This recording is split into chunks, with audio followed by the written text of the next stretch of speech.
Hey guys, how's it going? It's Carl here from North Coast Constrictors. I hope the sound is not too bad. I've been watching my videos and I believe the sound is a little bit soft for the first couple of seconds and then it starts getting better and better. Anyway, Carl here from North Coast Constrictors. I'm going to try and do a very quick ball python breeding 101 for the new breeder. Okay, so what I do is I breed my snakes in winter, 1st of June. I'll take a male and I'll pair it up to multiple females. I will have already prepared what my projects are weeks, months in advance. I would have even bought specific snakes to pair with specific snakes months in advance, weeks in advance, and so on and so forth. So that is a completely separate subject. So we're just going straight into the ball python breeding thing. Number one, your males need to be 500 grams or more. Number two, your females need to be 1500 grams or more. Sexual maturity is another thing. You can have a snake that is a year old. I've got a couple of snakes in here that are about 13 months old. They're already sitting at the 1500 gram mark. By the time June comes, when I start introducing males to them, they'll be about 18 months old, 18 months old. They will most certainly be well over 1500 grams. So the weight will be there, but however, will the sexual maturity be there? We don't know, okay? They may or they may not lock, and she may or may not ovulate, and we'll see. However, generally it's about 2 years, 2.5 years before a female will give you a successful breeding season. I'm going to try my luck this year with the females that I've got that are will only be 18 months old, only if they are in excess of 1500 grams, okay, which they will be. They're already 1500 grams. I've got a lot of the other snakes that I bought at the same time, juveniles last year that were born in December 2020 or January 2021, and they are still hovering around anywhere between 900 and 1100 grams, and they're not going to be up to size. And they were only planned for the 2023 breeding season anyway, so that's not a hassle for me. The difference between this breeding season for me, and this is a second year season for me, I'm a new ball python breeder. I've been doing it for a year now. This is my second breeding season. There's a couple of key differences to what I'm doing this year to what I did last year. Okay, last year I didn't have a dedicated snake room that was temperature controlled. It wasn't a temperature controlled environment. Now I have a snake room with an air conditioner in, set with a constant ambient temperature of 27 degrees Celsius or 28 degrees Celsius. The year before, the ambient temperature in the room was what the weather was doing outside. So obviously it's a bit cooler inside. So if the weather was 35 degrees Celsius outside in the middle of summer, the chances are it was in the low 30s inside the snake room. So I've got that difference. The other thing that I didn't do last year was I didn't drop the temperatures enough on my hotspots in my female and my male racks, okay? Dropping your hotspots down and cooling down your temperatures stimulates follicle growth in the females and increases sperm production in the males. Absolutely vital to cool. I will start this year now cooling my hotspots down for 12 hours at night, from 6 o'clock at night to 6 o'clock in the morning. I will drop the hotspots down 7 degrees Celsius for 12 hours. In the morning, I will then increase that temperature back up to a maximum of 31.5 degrees Celsius. South African, I work in the metric system. The Fahrenheit of that, check out Google Converter. I've got it in my head somewhere. It's around about the 88 degree Fahrenheit mark. Okay. I only dropped my temperatures 2 degrees Celsius last year on my hotspots during winter, and that wasn't enough. Okay. So this year, I'm going to be dropping my temperatures down from, I keep my hotspots in the off season at an average of 31.5 to 32.5 degrees Celsius. That's what I like my range to be in, okay? And I keep that in the off season right throughout, day and night, as well as the ambient temperature. However, a month before the breeding season starts, I'm going to I'll drop the temperatures down to 25, the hotspot down to 25 degrees Celsius on the hotspot for 12 hours at night. Now I come in the morning before I go to work, I will up the temperatures up to a maximum of 31.5 degrees Celsius. I will not allow the hotspot to get up to the 32 or 32.5 degrees Celsius as they were in the off season. I will only allow the hotspot to reach a maximum of 31.5 degrees Celsius. And I will do that And I will drop the ambient temperature in the room as well from 27 degrees Celsius during the day down to 24 degrees Celsius, 24, 25 degrees Celsius at night. And then during the day, I will bring it back up to 27 degrees Celsius. At night, I'll drop it back down to about 24, 25 degrees Celsius. I will do that for a period of 3 months, June, July, and August, simulating winter, okay? And what I will do is on the 1st of September, I will then increase the hotspot back up to a constant of 31.5 degrees Celsius, no hotter, okay? And I will keep my temperature, ambient temperature in the room at around the 27 degrees Celsius mark. And I will do that right until the females have laid their eggs. The reason for that is we are simulating going from winter into spring. That will also kind of promote ovulation. The female will feel like as if she was in the wild, the warming of the season, and it'll stimulate her to now start ovulating. If you keep it cool, she still thinks it's going to be winter, okay? So your temperatures are vital when breeding, okay? So you've got to make it as close to what it would be like in the wild for them, okay? So I will introduce my males to the females right up until November, the middle of November till the end of November, or until I see a female ovulate. Once a female is ovulated, she is out of the breeding rotation. I will not introduce a male to her anymore, okay? And I will carry on pairing them up to the other females that are in that particular project until I'm just checking the time here to see how long we've got. And I will carry on breeding them to the rest of the females in that particular group, okay? I pair anywhere between 3 and 6 females per male. With the amount of snakes that I've got this season is very different to the amount of snakes that I had last season. Pretty much quadrupled my collection. So where last year I only had about 8 or 9 females to go, 8 were proper adult proven breed. Well, they were adults.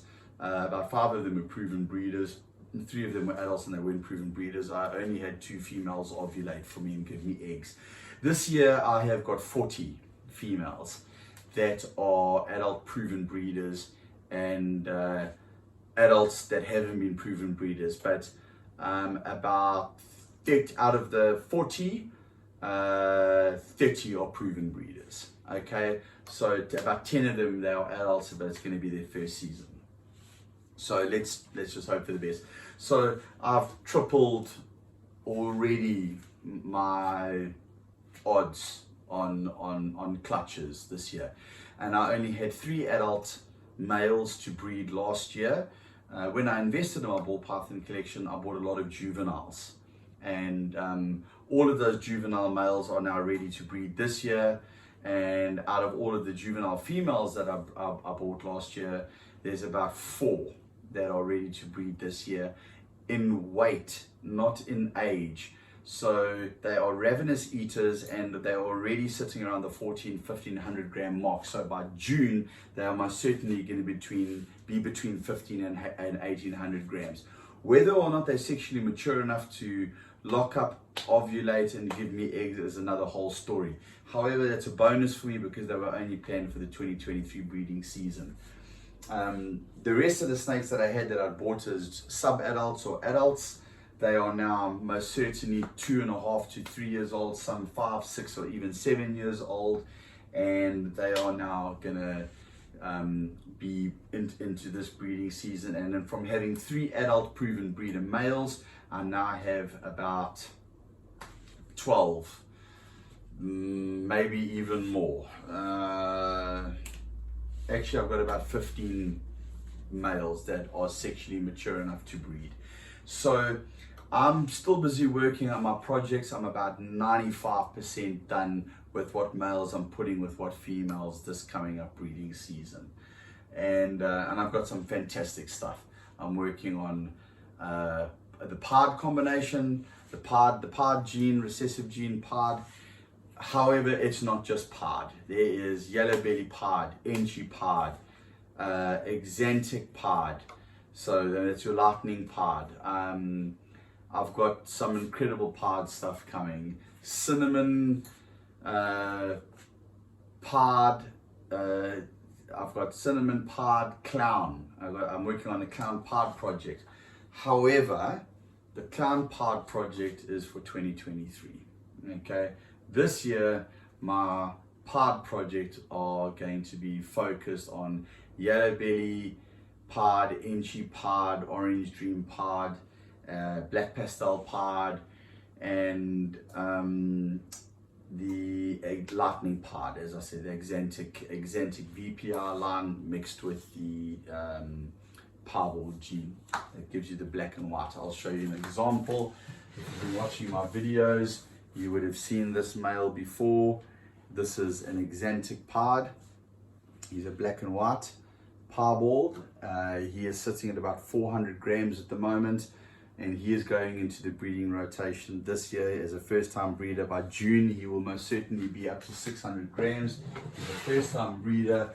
Whether he's sexually mature enough to lock up and actually inseminate those females with sperm is yet to be seen. He is going to be paired to 200% double het lightning pod females that are about 4,000 grams. Okay, one of them is his mother, one of them is his aunt. I have a backup male, which is also a double het lightning pod male, which is the father of that male. That will be a backup male if I don't see any visual locks. That male and those two females produced that visual male there, plus a bunch of other visual pods, exantic pods, which were sold. That one was kept back. Okay, so that's just a pod project that I'm working on. We have got a clown project that we're working on. It is a fantastic project. We've got fire clown. I don't want to get into all of it. I don't want to make this video too complicated. I'll talk about those genes and those pairing projects on another one. I have done a video on what I have planned to breed this year and next year. So then obviously once the snakes have ovulated and they've had their eggs, we will separate the female from the eggs, put them in an egg box and put them in an incubator. That's not going to be the incubator that I use this year. That incubator is far too small. I have got a massive, nice, beautiful, big new glass old cool drink refrigerator that has now been converted into an incubator with lighting and I don't know how many boxes of eggs it can take, but it's 1.9 meters by 1 meter or something or whatever. It's beautiful, and I won't have to actually even open up the incubator to have a look at the eggs. It's got a beautiful glass door with lights inside it, and I'll be able to check on my eggs in their egg box without even opening the door and affecting the temperature inside. So guys, that was just a little 101 on ball python breeding. I'm pretty sure I left some stuff out. I'm trying to rush through this video. I'm trying to get as much done as possible because this app that I've got for making YouTube videos won't allow me to do anything longer than 30 minutes. And I've tried to attempt this video about 3 or 4 times, and each time I went over 30 minutes because I started getting too complicated. So I've tried to keep it narrowed down. I've tried to keep to the basics, and I probably may have missed out 1 or 2 things, and for the experienced guys out there, you'll know what they are. Please feel free to drop some comments below, and I love any constructive criticism. I've always said I'm willing to learn. I've done thousands of hours of research. I'm watching all the same guys that you're watching on YouTube. If you're an aspiring new ball python breeder, I know who all the guys are to watch, like Canova, Justin Kabalka from Canova, Brian Gundy, Brian Barczyk, Kevin McCurley from Nerd. I've been literally absorbing all of those videos. I watch as many as I can, not to mention a whole bunch of other videos from a whole bunch of other reputable breeders. I'm not going to get into it.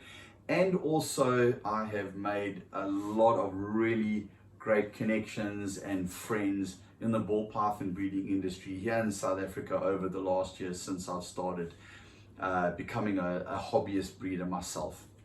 This is just a sideline thing for me. It's a passion. It developed into a passion. I decided to get into the breeding because obviously I want to make a little bit of money on the side, doing what I love. I would love for it to pay for itself. Right now it isn't paying for itself. I pay for everything out of my own salary because I haven't produced enough snakes yet to cover the costs of running this entire operation. And also I have spent all my own, not all of it, but I have spent the bulk of my personal money on purchasing all of these snakes, all of these racks, all of these equipment, setting up a rat colony, breeding my own rats, because I've got well over 100 snakes and I've got to feed them on average 1 rat a week.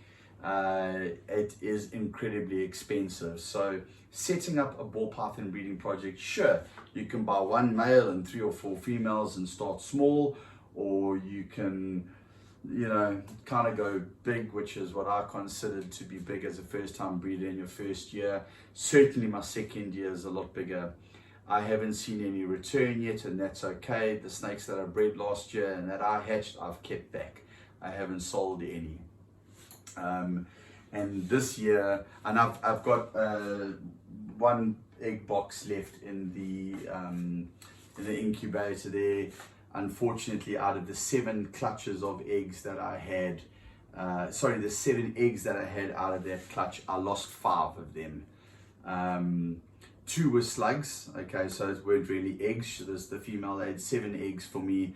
2 were slugs, so I had 5 viable eggs. Unfortunately, within the first 2 weeks, 3 of those eggs started molding badly.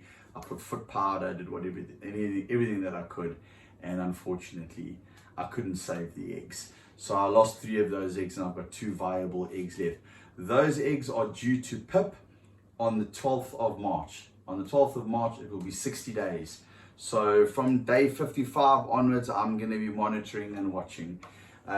Last year, I cut my eggs on day 60. I did a little cut at the top and it was fine. I had no issues.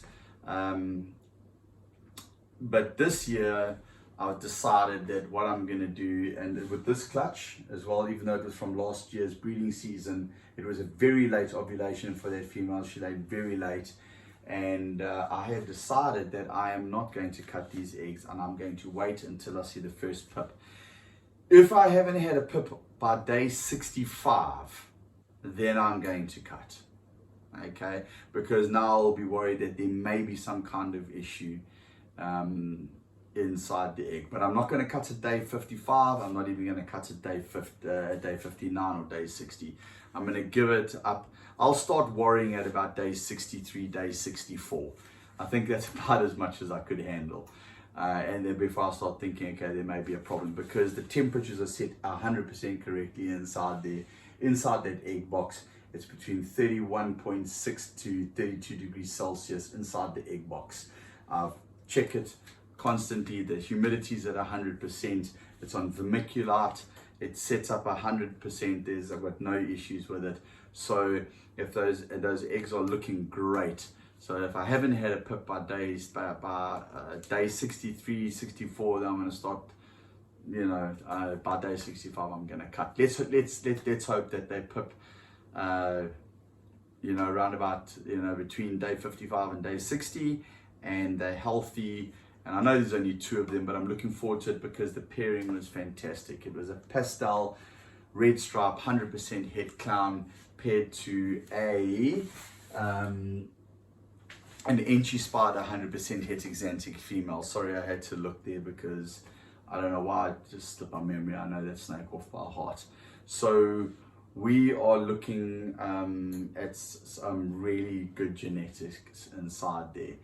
And guys, that's it from me. I'll try to think of some more good content. I don't want to be repetitive in my videos and whatnot. I know there's 1,000 YouTube videos on ball python breeding and husbandry. I just wanted to do one reaching out to the guys here that have had 1 season or about to go into their first season.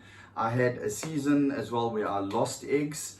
I had out of my very first clutch of eggs that I had last season, I was going for the blue-eyed leucistics, and she laid 4 eggs for me. She rejected 1 egg after the first day and pushed it out, and that egg eventually went bad and I had to throw it away. The other 3 went full term and they all pipped.